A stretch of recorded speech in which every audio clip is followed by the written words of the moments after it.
நமஸ்காரம். Welcome to Saradha சமையல். நான் சாரதா.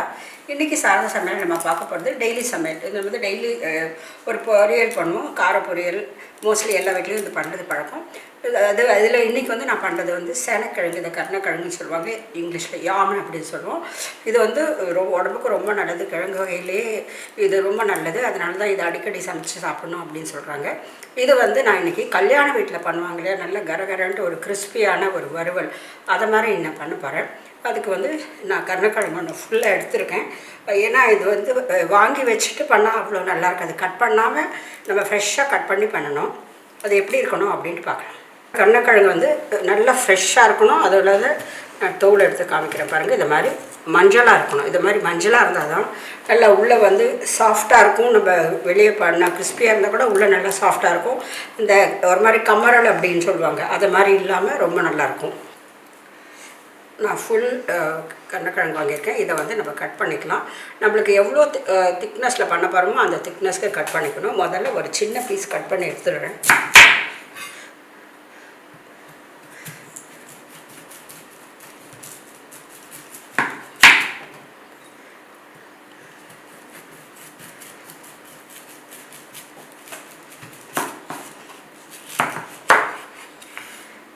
இதுவே கூட பாருங்கள், பிங்க் ஆகிடுச்சு. இதை மாதிரி இருக்கக்கூடாது.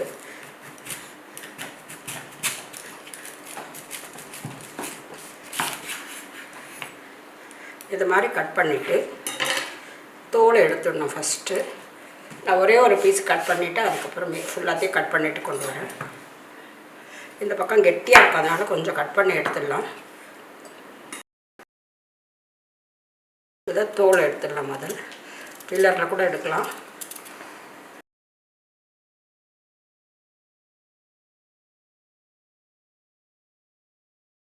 நம்ம வந்து இதை க்யூபாக கட் பண்ணணும்.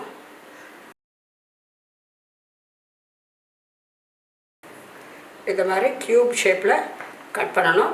எவ்வளோ தேவையோ அவ்வளோ கட் பண்ண போகிறேன். நான் வந்து இது ஒரு 400 கிராம்ஸ், இது ஒரு 3/4 கிலோ இருக்கும். 400 கிராம்ஸ் அளவுக்கு நான் கட் பண்ணிவிட்டு கொண்டு வரேன். சேனக்கிழங்கு வந்து நான் இது மாதிரி க்யூபாக கட் பண்ணி நல்லா 2-3 தடவை அளவிட்டு கொண்டு வந்திருக்கேன். அதை முதல்ல நம்ம வந்து வேக வச்சு வச்சுக்கணும். அதுக்கு நான் ஒரு பாத்திரத்தில் தண்ணி வச்சு நல்லா கொதிக்க வச்சுருக்கேன். இது கொதிக்கிறது நல்லா பாயில் ஆகணும். இது மாதிரி பாயில் ஆகும்போது நம்ம இதை போட்டுடலாம்.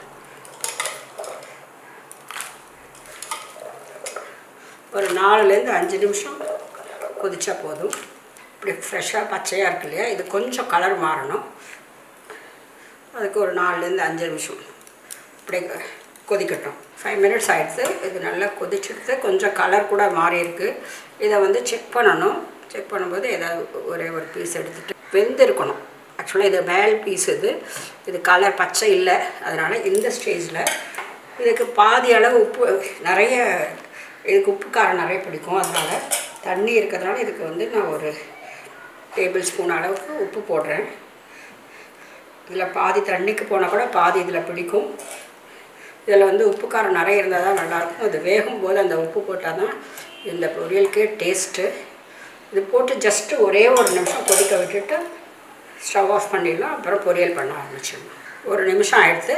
இப்போ ஸ்டவ் ஆஃப் பண்ணிடலாம். சேனக்கிழங்கு வந்து நல்லா வேக வச்சு தண்ணியெலாம் வடிகட்டியாச்சு. இப்போ வந்து இந்த பக்கம் ஒரு நல்ல அடிகனமான வாணலி, இது வந்து கஸ்டையன் வாணலி, இதில் தான் நான் இப்போ பண்ண போகிறேன். நான் அதில் 2 டேபிள் ஸ்பூன் எண்ணெய் போட்டிருக்கேன். இப்போ இந்த வேக வச்ச சேனக்கிழங்கு இப்போ வந்து இதை நல்லா ஃபுல்லாக இந்த வாணலி ஃபுல்லாக வந்து ஸ்ப்ரெட் ஆகணும்.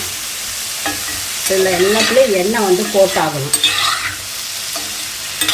ஒரு 1/4 ஸ்பூன் அளவுக்கு மஞ்சள் பொடி,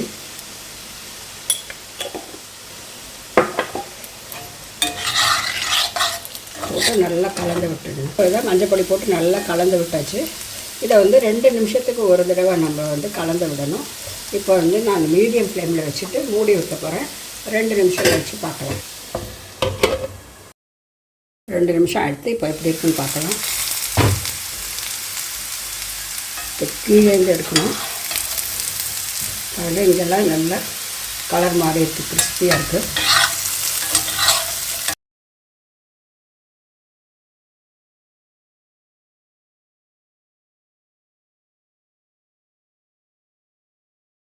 திருப்பி நல்லா ஸ்ப்ரெட் பண்ணிவிட்டு திருப்பி மூடி வச்சிடலாம் ஒரு 2 நிமிஷம்.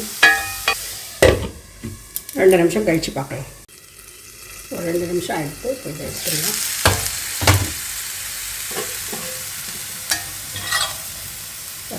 கீழே பார்த்தீங்களா கோல்டன் ப்ரௌனாக இருக்குது.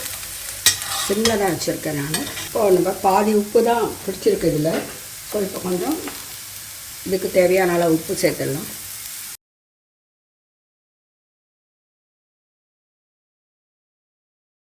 இதை நல்லா கலந்து வச்சிடலாம்.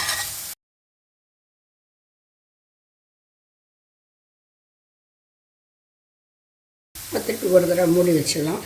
ஒரே ஒரு நிமிஷம், அதுக்கப்புறம் காரம் போட்டுடலாம். ஒரு நிமிஷம் எடுத்து எப்படி இருக்குது பார்க்கலாம். கீழே நல்லா மாதிரி இருக்குது. இப்போ இந்த ஸ்டேஜில் இதுக்கு காரம் போட்டுடலாம். ஒரு 3/4 ஸ்பூன் காரம் போடுறேன். நல்லா ஸ்ப்ரெட் பண்ணி போடணும். போட்டுட்டு அந்த மிளகாப்பொடி போட்டணும். அது மேலேயே கொஞ்சம் கொஞ்சம் லைட்டாக எண்ணெய் விட்டுடணும். ஒரு டீஸ்பூன் அல்லது ஒரு டேபிள் ஸ்பூன், மேக்ஸிமம் ஒரு டேபிள் ஸ்பூன். இப்போ வந்து இதை நல்லா கலந்து விடணும். இப்போ இதை சிம்மில் வச்சுட்டு மூடி வைக்கலாம்.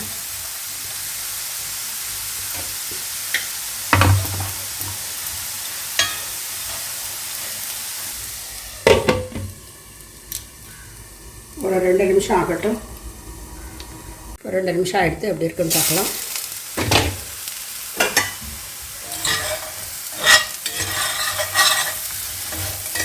நம்ம போட்ட எண்ணெய் எல்லாமே எடுத்துடுத்து இப்போ ஃபைனலாக போட வேண்டியது பெருங்காயப்பொடி. ஒரு 1/2 டீஸ்பூன் அளவுக்கு போடலாம்.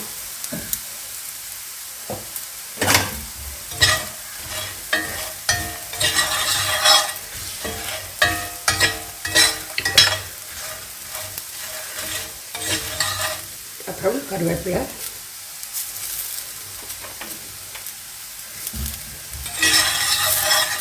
சும்மா ஒரே ஒரு நிமிஷம் இப்படி கலந்து விட்டுட்டு ஸ்டவ் ஆஃப் பண்ணிடலாம். இது கொஞ்சம் ஒரு 5 மினிட்ஸ் இதிலே இருந்தால் நல்ல கரகரன்னு இருக்கும். இப்போ ஸ்டவ் ஆஃப் பண்ணிடுறேன் நான்.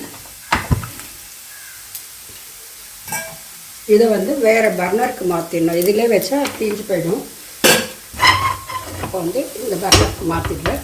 ஒரு 10 நிமிஷம் கழித்து இதை டிஸ்பிளே பண்ணலாம். 10 நிமிஷம் ஆகிட்டு இது நல்லா ஆறிட்டு கலந்து விடுறேன் பாருங்கள். உங்களுக்கு அந்த சத்தம் கேட்கும்னு நினைக்கிறேன். நல்ல கரகரன்னு இருக்குது. நாங்கள் வாங்கி போட்டு பார்த்தோம். சூப்பராக இருக்குது. உள்ளெல்லாம் நல்லா சாஃப்டாக இருக்குது. வெளியே வந்து நல்லா கிறிஸ்பியாக இருக்குது. இதை வந்து நான் தயிர் சாதத்துக்கு தொட்டுக்கலாம், இல்லாட்டி இதுக்கு வெண்டக்கலாம், இல்லாட்டி சும்மாவே சாப்பிட்றதுக்கு ரொம்ப நல்லாயிருக்கும். இதை வந்து டிஸ்பிளே பண்ணிடலாம்.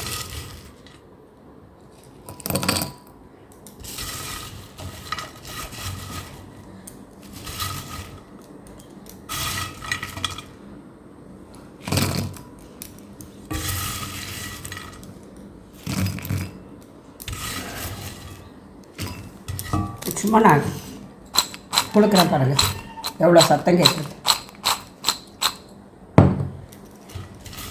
கல்யாண வீட்டில் பண்ணுற மாதிரி சேனக்கிழங்கு, கருணக்கிழங்கு, யாம் வறுவல் சூப்பராக ரெடி ஆகிடுச்சு.